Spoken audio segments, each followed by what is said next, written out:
Hey everyone, my name is Nolan. Welcome back to another All the Mods 10 video. It's been a while since I did the last tutorial. School has picked up quite a bit, and so I've had a lot less free time to make these tutorials, but bear with me, I'm still going to be making them, just probably less frequently. In today's video, we're going to be building the fusion reactor.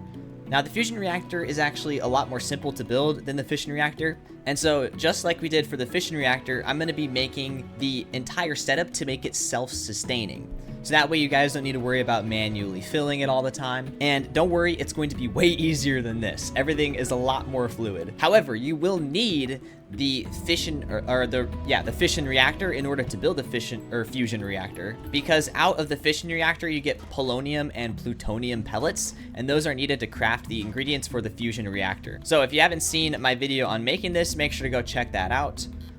And in order to make this, you will need pretty much all the other tutorials I've discussed in this series. So if you're not far into All the Mods 10, either go watch those videos or maybe just keep playing through the mod until you make it pretty far into the mod pack. Okay, so as always, a complete materials list will be down in the description. Building the fusion reactor is actually really simple. All faces are going to look something like this, where it's basically a circle of casing filled with glass in the middle. Or I guess when building the sides, leave the middle spot blank, because we're going to be filling those in with something else. So now it should look something like this, and actually on the front face you can fill that in with glass. So now we're just going to be doing the same thing we did, and we're going to build one more face on the top. Okay, so now it should be looking something like this. Place your fusion reactor controller on the top. Place one fusion reactor port on one side and then another on the other side. I'm going to make the right side the output because I'm going to throw the energy into this induction matrix over here. Again, we set that up in the last episode, so if you missed it, go check it out. On the back side, place down the laser focus matrix, and as you can see, it turned on. So now this thing, it's working, but it's not turned on or functional, but it is set up correctly at least. Okay, next up, on the back side, go about 3 blocks away from the reactor and build 2 building blocks that can transmit redstone. Then break the one on the bottom. Place down a lever. Okay, on top of this block, place down the laser amplifier. Make sure this lever is off. Okay, now we're going to place down some temporary blocks.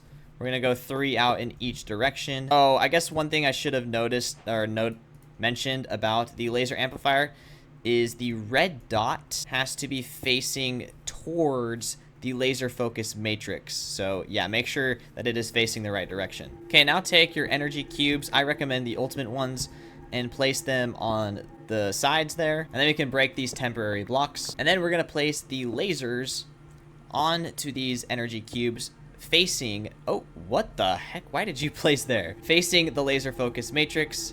All right, now place down a quantum entangle porter, and we can connect this to the fusion reactor we made in the last episode. We're going to make all the energy outputs on, and then we're just going to connect these energy cubes to this entangle porter. All right, now I think the last step in this process is going to be turning the energy cube to on, or to auto, yeah, all the ports need to be output and then auto eject on. Oh, and then also we need to make the laser amplifier require a redstone detection. We don't want it to be constantly shooting lasers out. So yeah, now this thing will just need to charge up quite a bit. Okay, now on top of the reactor, place down a hopper and then an oak drawer. You'll see why we need this in a little bit. But basically, there's going to be an item we have to put into the reactor, and essentially each time you leave and exit the world, the reactor turns off. And so this item gets consumed each time you turn on the world, and so you need to keep that item stocked. That way you don't end up accidentally turning off your reactor and you don't know why you're not generating power. So if you keep these stocked, the reactor will automatically turn on when you enter the world, and you won't need to worry about running out of power. Okay, we're going to upgrade our induction matrix from the last episode. This might be kind of overkill, but I'm going to put 6 ultimate induction cells in here. This is really expensive, so if you don't want to do that, that's okay. But it's going to increase our capacity by so much. And then I also put 2 providers in there, so now our input and output rate is insane. So we can store 11 trillion power, which is more than my current induction matrix in my main base. But yeah, if you don't want to do that, that's okay. That's probably a little bit overkill, but we will need way more energy. Okay, now I'm going to take this output port and I'm going to throw my energy cables over to our induction matrix import. All right, now we're gonna get into the complicated part, the fuel generation. And it is complicated, but it's not that bad, all right? Well, it'll be fairly simple. Okay, basically we need to combine deuterium, I don't even know, deuterium, I don't know. You need to combine that with tritium to get DT fuel, sorry. You can do that 2 ways. And we're gonna go with the more efficient way. Instead of combining the fuel in the fusion reactor, which gives a way slower output rate, we're gonna combine it beforehand, and so we need to generate a lot of resources. Getting the deuterium, I don't even know, is actually pretty dang straightforward. Place down 6 water pumps, or 6 electric pumps, I guess I should say. Oh, one thing I didn't realize earlier was these energy cubes. The face of the cable needs to be input, obviously, so it can actually receive energy. So if you happen to make it output and it stopped charging, that's why. Okay, we need to hook up these pumps to some form of energy. I'm gonna give them all energy upgrades. I'm gonna give them all speed upgrades, and then I'm gonna give them all filter upgrades. And it's important you do that first before putting down the water. All right, once that's done, place down water underneath, and you should be getting heavy water.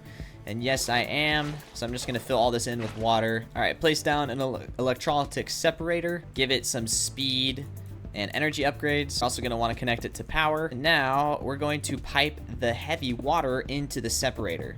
Oh, these are logistical transporters, not fluid pipes. Okay, whichever side has oxygen, make sure we are dumping the excess. And now whichever side has the output 1, which is the left side, we're going to throw down some pressurized tubes. All right, I'm also going to give this a muffling upgrade because I don't want to listen to it. Okay, next up we're going to move on to generating tritium. And just in case you guys haven't built this already, make sure you're building this somewhere offloaded where it's not going to create lag. You can place down a dimensional stabilizer to keep the chunks loaded, but this will still reduce lag. Okay, all of my fusion reactor stuff is inside the chunk loading, so we're good. Okay, we're going to need to build 6 max level thermal evaporation plants, and as you can see, they are 18 blocks tall. Okay, so I just have the copy and paste tool. It's literally just a 4x4 by 18 structure, all made of these thermal evaporation blocks. You can place down a controller anywhere, and I'm going to be handling all the inputs and outputs on the top. You don't need to do that. You can handle them down here if you'd like, but just for organization, I'm going to handle them at the top. Everything I'm doing right now, you're basically going to repeat 5 times. So place down a sink in the corner right here, place down some mechanical pipes, and we're going to pull from the sink on 2 faces, so this thing fills pretty fast. Next up, we're going to place a resistive heater where the output is facing this evaporation valve. And then I'm going to connect it to power. And I'm going to need to set the rate to 8,000. And then we're going to place a thermodynamic conductor right here. So heat will start being pumped in. And as you can see, we are making brine. So yeah, pretty dang simple. We need to repeat this 5 more times. All right, so now it should be looking something like this. We got 5 towers here. I'm going to go through all the requirements again. We need a resistive heater using 5,000 FE per tick, pumping heat into one of the valves. We need a sink pulling from 2 faces at the same time and importing water into one of the valves. And then you just need a controller placed anywhere on the faces. And then, like I said, you need 5 of those. Now we're going to build a 6th one, but we're not going to do any of the inputs or outputs yet. We're just going to build the structure. Okay, first place down a resistive heater, just like we've been doing, except this one, you're going to set to 5,000 FE per tick. Oh, I messed up. These are all supposed to be 8,000 FE per tick, not 5,000. The last one is 5,000, my mistake. Then you're going to pump that heat into one of the valves. Now what we need to do is connect all of the other valves that haven't been used together, and we need to set them to pull. So we should be pulling brine out of the system. Okay, once all 5 of those outputs are connected, we're going to move it over to this input over here. So it should be pumping in brine into the system. And as you can see, this thing is working extremely fast. We're getting a ton of lithium. Now, I'm actually going to move this output down here onto this side because we're going to export the lithium into a different system. So yeah, I'm going to place the valve right here. And then I'm just going to go up here and patch this back up. Okay, we're going to pipe this liquid lithium over to this system over here. Make sure you set this to pull so it actually pulls the lithium out. Okay, now we're going to need 7 rotary condensenators. And then you're going to click this button up here to make it decondensating. So place it down, switch the button, and you're going to do that every single time. Now before you connect this to power, just turn all the side outputs to none, and then you can change the top to output. Okay, you're gonna give them all speed upgrades and energy upgrades, and then I'm gonna add muffler upgrades just so they're not making any noises. Okay, now you're gonna connect these to power. So now all of them should be producing lithium. Oh, I didn't change the energy output to auto eject. There we go, now we're getting lithium. Okay, now place a line of pressurized tubes across the top. We're gonna bring them over here. and then just leave it right there. Now, I like to set up applied energistics systems to store my chemicals just because you can store a lot, and it's also easy to see what's going on inside. You don't need to do this. You can come up with some other different storage method if you like, but this is just what I'm going to do. Okay, place down an ME drive, and then I'm going to get 2 of the 256 chemical storage cell housings. I'm going to take 1 Fluix cable off to the side, place down an import bus. I'm going to use an extended one just because it's faster, and then stock it with acceleration cards, and then place down a chemical tank. And so now if we connect up these pressurized tubes, we should start getting lithium in here, and we aren't. Probably because the bottom is set to input, and so we need to make it output. And yeah, now we're getting lithium in there. Okay, cool. This is gonna hold a lot of lithium. By the way, a lot of it. Several million, if I remember correctly. Okay, now we're gonna place down 15 solar neutron activators. On the back side, place down a ton of Fluix glass cables, and this is just if you used the applied energistics storage system that I used. It's probably honestly not the best way. But this is just what I'm doing. So if you guys don't like it, you can use something else. In fact, you could actually probably just pipe this into the neutron activators. However, I like to build up a lot of storage, so this is just what I do. Okay, we're gonna place export buses on all of these faces, and we're gonna fill them with acceleration cards. In the middle, place down 3 dense cables, and then we're gonna move this over to our applied energistics system. And if it says 15 of 32 channels, that means it's working. Okay. Click on the export bus, and in the bottom search lithium, or the bottom of the JEI, and then you're gonna need to click and drag this to each of these export buses. And so now you can see we are getting tritium. Okay, now place down 2 chemical infusers, and I'm actually gonna make these facing the reactor. Go ahead and connect them to power. Place some speed upgrades and energy upgrades in them, and then also muffling upgrades if you don't want to listen to them. We're gonna pipe the lithium, or I guess the tritium, into the right side, and then we are gonna pipe our red fluid. I'm not even gonna bother trying to pronounce this again. We're gonna pump that into the left side. And as you can see, we are now getting D-fuel. Now, before you start pumping your D-fuel into your reactor, you need to do something. You need to make a few of these hull ROMs. I don't know how you say it. I'll make 5 of them for now, but you're probably gonna wanna make more than that, because again, this is how many times you can lock into your world without your reactor turning off without you knowing. You're gonna shift click them into the chemical infuser to fill them with D-fuel, and then you're gonna stock them in the oak drawer, and they should get put into the reactor, I guess. Yes. Now I don't actually know if any of these will be stored in the drawer. No, they go into the hopper. That's okay. One more step before piping your D-fuel into the reactor. Now I know I just said I like to use applied energistics storage systems, but just to give you, I guess, some other storage system options, you could just use a lot of these chemical tanks, and we need to create these chemical tanks because these neutron activators only work during the day.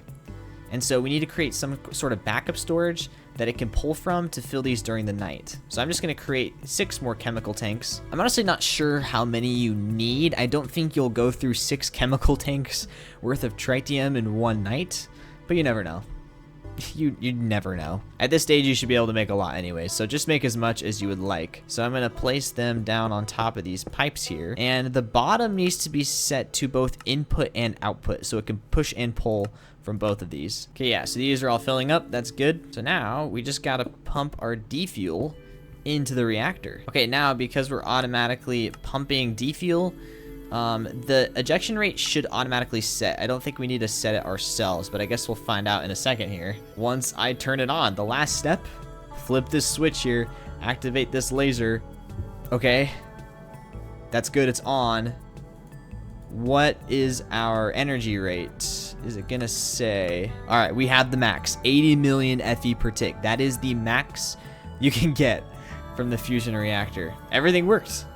First try, heck yeah. So one thing you need to do is make sure everything is net positive. You don't want anything ever running out. It's really kind of hard to tell early on if you are net positive, because as you can see, my DT fuel is going up. However, the red stuff is going down, and our tritium is built up enough to where everything is steady.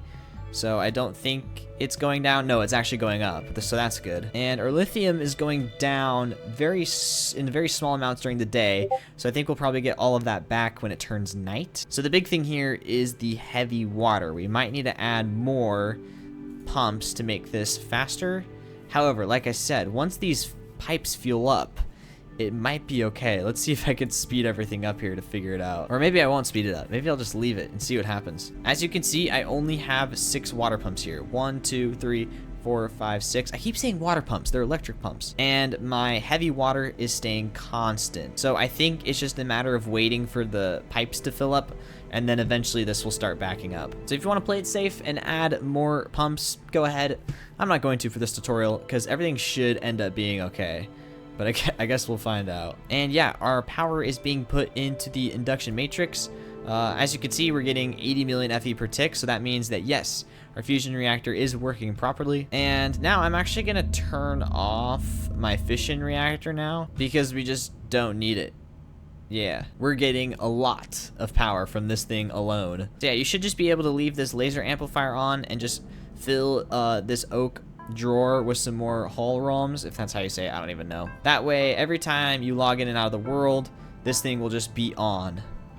And then yeah, I think that's it. As you can see, this was way more simple than the fission reactor. So yeah, hopefully you guys found this video helpful. If you did, leave a like, subscribe for more All the Mods 10 guides, and I will see you guys all in the next one. If you have any suggestions, leave them down in the comments. Okay, bye-bye.